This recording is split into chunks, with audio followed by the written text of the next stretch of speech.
Hello friends, मैं सोनम जैन। आप सभी देख रहे हैं एच जी सोनम चैनल पर आप सभी का स्वागत है। दोस्तों, आज की कहानी है बहू का मायका और दहेज। कहानी आखिरी तक जरूर देखिएगा क्योंकि ये कहानी आपको बहुत पसंद आने वाली है। आज की कहानी शुरू करने से पहले कर दीजिए चैनल को सब्सक्राइब, क्योंकि जब भी मैं लेकर आऊँ नई नई कहानियाँ तो आप सभी को पता चल सके। वीडियो को लाइक एंड शेयर करना बिल्कुल नहीं भूलिएगा, इससे मुझे मिलती है नई नई कहानियाँ लिखने के लिए प्रेरणा। और हाँ, कमेंट बॉक्स में भी जरूर बताया कीजिएगा आप सभी को मेरे द्वारा लिखी हुई आज की कहानी कैसी लगी। तो चलिए कहानी शुरू करते हैं। यह दोनों अभी तक नहीं आई और तू क्या कर रही है? जल्दी जल्दी हाथ चला। 2 दिन बाद मेरी बेटी मिनी की शादी है और उसकी शादी में कोई भी कमी नहीं रहनी चाहिए, प्रिया की सास ने प्रिया से कहा। प्रिया ने कहा, मम्मी जी आप चिंता मत कीजिए, हर काम समय पर हो जाएगा। प्रिया की सास कुसुम जी ने कहा, तू करेगी तो हो गया, हर काम समय पर। एक काम तो तू ढंग से कर नहीं पाती। और अपनी दोनों नंदों को फ़ोन लगाकर तो पूछ कहाँ हैं वह दोनों। प्रिया फ़ोन लगाने ही वाली थी, तभी कुसुम जी की बड़ी बेटी अंजलि कहती, मम्मी हम आ गए, आप क्यों चिंता कर रही हैं? आपकी लाडली बेटी मिनी की शादी में कोई भी कमी नहीं रहेगी। तभी कुसुम जी ने कहा, जानती हूँ कि मेरी बेटी की शादी में कोई भी कमी नहीं रहेगी, आखिर हम रहने भी नहीं देंगे। सभी हमारी बहुत तारीफ करेंगे, देखते ही रह जाएंगे लोग। मैं ऐसी शादी करूँगी अपनी बेटी की, लेकिन दूसरों की वजह से नाक न कट जाए। डर तो सिर्फ इस बात का है, कुसुम जी ने अपनी बहू की तरफ देखते हुए कहा। तभी कुसुम जी की छोटी बेटी मिनी कहती, किसकी बात कर रही हैं आप? कुसुम जी ने कहा, और किसकी? तेरी भाभी के मायके वालों की। आज तक तो कोई भी सामान इन्होंने ढंग का दिया नहीं, शादी में तो कुछ दिया नहीं था। कम से कम मेरी बेटी की शादी है तो हम सबके लिए जो कपड़े लेकर आए वही अच्छे लेकर आ जाएं, और मेरी बेटी को शादी के तोहफे में कम से कम एक सोने का सेट ही देते।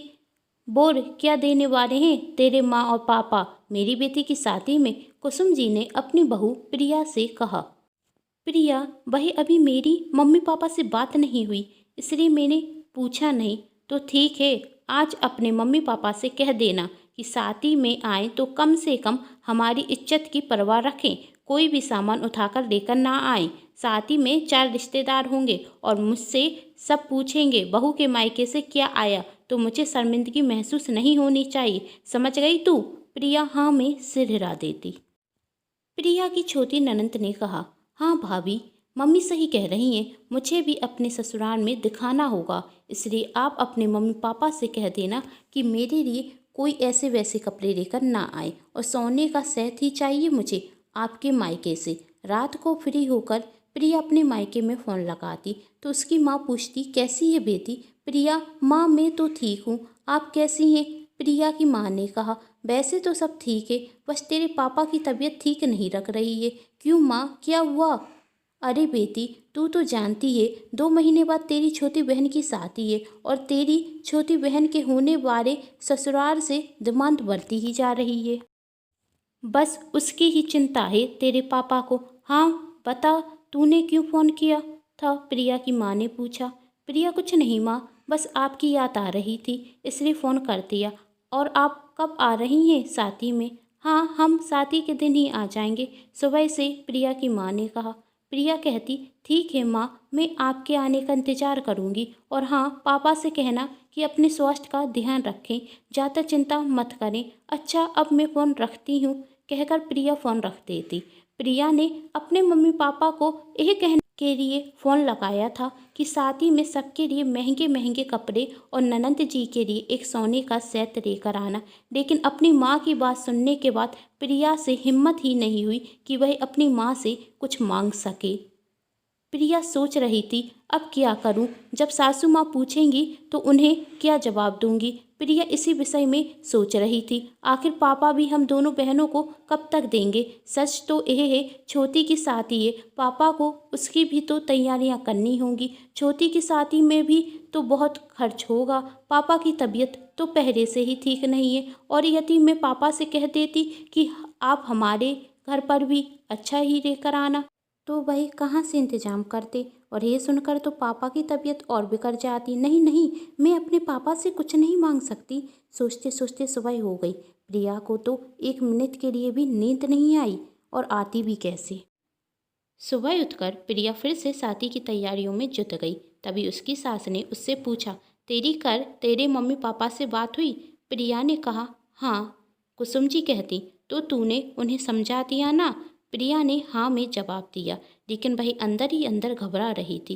प्रिया की सास के जाते ही प्रिया की बड़ी ननंद ने पूछा, आखिर क्या बात है भाभी, आप कुछ चिंता में रख रही हैं? सब कुछ ठीक तो है ना? प्रिया ने कहा, हाँ दीदी, सब ठीक है। प्रिया की ननंद ने कहा, नहीं भाभी, मुझे कुछ ठीक नहीं लग रहा है, बताइए आपको क्या हुआ। प्रिया की ससुराल में एक बड़ी ननंद ही तो थी जो प्रिया को समझती थी, और प्रिया भी अपनी बड़ी ननंद से अपने दिल की हर बात कह देती थी। प्रिया की सास जब भी प्रिया पर गुस्सा होती तो प्रिया की बड़ी ननंद हमेशा प्रिया का पक्ष ही लेती थी। प्रिया की बड़ी ननंद कहती, भाभी आप मुझसे कब से बात छुपाने लगी? हम दोनों में तो दोस्ती का रिश्ता है, फिर आपको तो मुझे हर बात बतानी चाहिए। बताइए क्या परेशानी है आपको? प्रिया कहती, दीदी कल माँ को फ़ोन किया था तो माँ कह रही थी पापा का स्वास्थ्य ठीक नहीं है। छोटी की शादी 2 महीने बाद है और उसके ससुराल वाले अपनी जमानतें बढ़ाते ही जा रहे हैं। पापा उन्हें पूरा कैसे करेंगे? इस सोच में उनकी पहले से ही तबीयत खराब है। फिर मैं उनसे कैसे कह दूँ कि मेरी ननंद की शादी में आप मेरी ननंद को एक सोने का सेट देना? पहले से ही वह बहुत परेशान है, तो मैं उनसे कुछ कैसे मांग लूँ? प्रिया की ननंद कहती, फिर आपने माँ से झूठ क्यों कहा कि आपने अपने मायके में बात कर ली है? प्रिया, तो दीदी क्या कहती? यदि मैं मम्मी जी से कहती कि मैंने बात नहीं की है तो वह मुझ पर ही गुस्सा होती। मुझे तो समझ में भी नहीं आ रहा कर क्या होगा। दीदी आप ही मम्मी जी को समझाइए। प्रिया की ननंद ने कहा, आपको क्या रखता है मैं उन्हें समझाऊंगी और वही समझ जाएंगी? नहीं, मेरी माँ इतनी आसानी से नहीं समझेंगी। उन्हें समझाने के लिए मुझे कुछ और ही करना होगा। प्रिया, तो दीदी आप क्या करेंगी? प्रिया की ननंद ने कहा, भाभी बस आप कल तक का इंतजार कीजिए, और हाँ, अपने चेहरे से इस चिंता की रेखा हटा दीजिए, मैं सब कुछ ठीक कर दूंगी। पर क्या? प्रिया ने अपनी ननंद से पूछा। प्रिया की ननंद, आपको मुझ पर विश्वास तो है ना? प्रिया, हाँ दीदी, तो बस आप सब कुछ मुझ पर छोड़ दीजिए। दूसरे दिन शादी के घर में हलचल मची हुई थी। सभी अपने अपने काम में व्यस्त थे। तभी प्रिया के माता पिता आते हैं। प्रिया के माता पिता सभी को टीका करते और प्रिया के ससुराल के सभी सदस्यों के लिए जो नए कपड़े लाए थे उन्हें देते हैं। उन्हें देखकर प्रिया की सास को तो बहुत गुस्सा आता है। वह अपनी बहू से कहती, मैंने तुमसे कहा था ना कि अपने पापा से कह देना कि ढंग के कपड़े लेकर आएं। यहाँ पर मेरे पूरे रिश्तेदार जब वह यह देखेंगे तो क्या कहेंगे? और तुम्हारी छोटी ननंद के लिए क्या लेकर आए हैं? चांदी की पायल? मैंने तुमसे कहा था ना कि कह देना सोने का सेट लेकर आए। प्रिया ने अपनी सास से कहा, मम्मी जी आपको तो पता है 2 महीने बाद छोटी की शादी है और उसमें मम्मी पापा का पहले से ही बहुत खर्च हो रहा है, इसलिए मैं उनसे कहना सकी कि आप दीदी के लिए सोने का सेट लेकर आना। प्रिया की सास ने कहा, मुझे तो बहुत सफाई दे रही है, बहुत अच्छे से समझा रही है। यही सब अपने माता पिता को भी समझा देती। यदि वह सोने का सेट लेकर नहीं आ सकते थे तो एक सोने की अंगूठी लेकर आ जाते। कम से कम मेरे 4 रिश्तेदारों के आगे मेरी नाक तो बची रहती। तुझे अपने मायके की तो बहुत चिंता रहती है, अपने ससुराल की भी कर लिया कर। अब तू यह बता, जब सब मुझसे पूछेंगे कि तेरे मायके से क्या आया तो मैं क्या कहूँ? एक चांदी की पायल लेकर आए हैं। तुझे अपनी ससुराल की कोई चिंता नहीं, उसकी इज्जत की कोई परवाह नहीं। आज तक मैंने कभी भी तुझसे कहा कि तेरे मायके से क्या आया क्या नहीं आया? अभी तक उन्होंने कुछ भी ढंग का नहीं दिया, फिर भी मैंने तुझसे कुछ नहीं कहा। क्यों? क्योंकि अभी तक सिर्फ घर में ही बात रहती थी। आज तो सभी रिश्तेदार देखेंगे। एक बार कहा था कि अपने मायके से कुछ ढंग का मंगा लेना, लेकिन तुझसे वह भी नहीं हो सका। कहकर प्रिया की सासू माँ वहाँ से जाने रखती तो वह देखती के पीछे खड़े हुए प्रिया के माता पिता ने सब कुछ सुन लिया। तभी प्रिया की सास ने कहा, अच्छा हुआ सब कुछ सुन लिया। आप लोगों को अपने मन से ही सोचना चाहिए था कि आपकी बेटी की ननंद की शादी है तो कुछ ढंग का ही लेकर आ जाए, लेकिन नहीं, आपको तो पैसे बचाने थे। इतनी कंजूसी भी अच्छी नहीं होती। कम से कम हम लोगों को तो देख लेते। आपने सोच भी कैसे लिया? आपके लाए हुए घटिया कपड़े हम पहनेंगे? प्रिया के पिता ने हाथ जोड़कर कहा। अगली बार आपको शिकायत का मौका नहीं देंगे। प्रिया की सास ने कहा। अगली बार? आखिरी शादी थी यह मेरे घर की, अभी तो आप कुछ दे नहीं सके, तो अगली बार की क्या उम्मीद रखें? कहकर वहाँ से चली जाती। प्रिया को आज बहुत बुरा लग रहा था, लेकिन वह कुछ कर भी नहीं पा रही थी। कुछ ही समय बाद प्रिया की ननद की शादी बहुत अच्छे से संपन्न होती है और वह अपने ससुराल चली जाती है।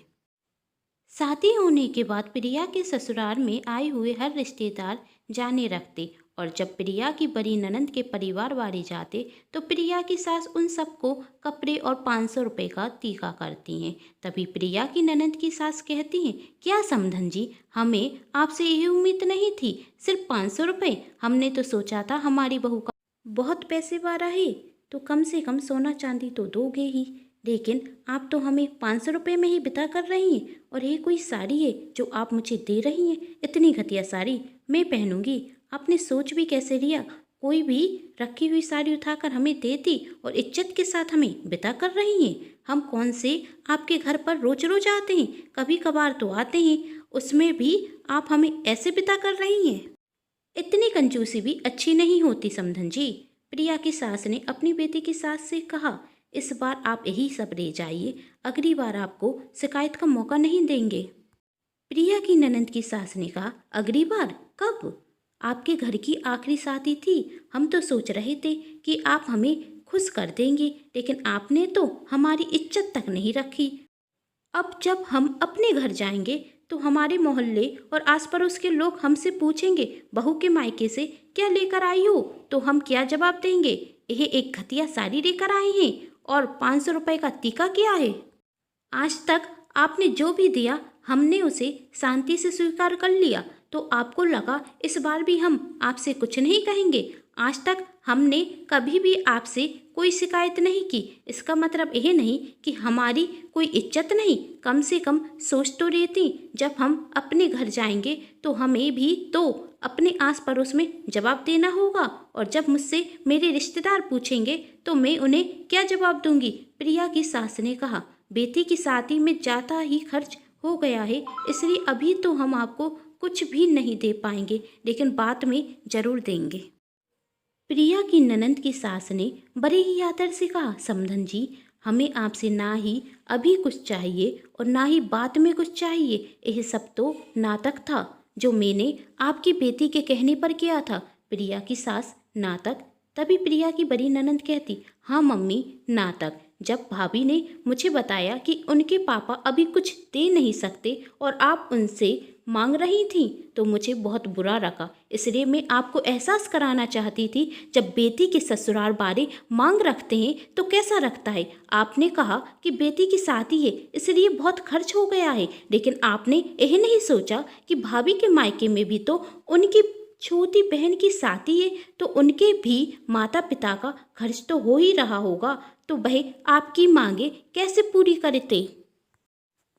और भाभी के माता पिता जो भी आपको दें उसे आप खुशी से स्वीकार करें, इसलिए मुझे यह नाटक करना पड़ा। कोई क्या कहेगा, कोई क्या नहीं कहेगा, इससे हमें क्या लेना देना? बहू तो आपकी है, किसी और की नहीं, कि आप दूसरों की चिंता करें कि यह सब देखकर कोई क्या कहेगा। प्रिया की सास, मुझे तेरी पूरी बात समझ में आ गई और अपनी बहू से कहती, मुझे माफ़ कर दे, मुझे तुझसे कहना ही नहीं था कि अपने मायके से कुछ मांग। तभी प्रिया की ननद की सास ने कहा, आप भी मुझे माफ़ कर दीजिए, मैंने जो कुछ आपसे कहा उसके लिए, लेकिन आपको समझाना ज़रूरी था। और वैसे भी मुझे आपसे कुछ भी नहीं चाहिए, आपने मुझे पहले ही दुनिया की सबसे कीमती चीज़ दे दी है, आपकी बेटी, जो अब मेरे घर की लक्ष्मी है। और जब से आपकी बेटी मेरे घर में आई है उस दिन से मेरे घर की खुशियाँ बढ़ गई हैं। आपने तो हमें अपनी बेटी दी है, आपकी बेटी के आगे सोने चांदी की क्या कीमत है जो हम आपसे मांगे? प्रिया की सास को अपनी गलती का एहसास होता और वह अपनी बहू से कहती, बेटी मुझे माफ़ कर दे, मैं तो अपने घर की लक्ष्मी की कीमत ही नहीं समझ सकी, उसे सोने और चांदी से तोड़ने लगी। सच में मूर्ख हूँ मैं जो तेरी कतन ना कर सकी। और प्रिया के माता पिता से भी माफ़ी मांगती। उस शादी में प्रिया की छोटी बहन के होने वाले ससुराल से ससुर जी भी आए थे। उन्होंने प्रिया के पिता से कहा, समधी जी आप भी हमें माफ़ कर दीजिए, हम लालच में आकर अपनी मांगे बढ़ाते जा रहे थे, यही नहीं सोचा कि मेरी भी एक बेटी है। कल के दिन जब मैं उसकी शादी करूंगा और उसके ससुराल के लोग भी अपनी मांगे बढ़ाएंगे तो मैं क्या करूंगा। अब मुझे आपसे कुछ भी नहीं चाहिए, आप तो बस खुशी खुशी अपनी बेटी की शादी की तैयारियां कीजिए और उसके साथ अपनी बेटी की बिता की तैयारियां कीजिए। उम्मीद करती हूँ दोस्तों आज की कहानी आप सभी को बहुत पसंद आई होगी। यदि कहानी पसंद आई है तो चैनल को कर दीजिएगा सब्सक्राइब, वीडियो को कर दीजिएगा like and share. Thanks for watching.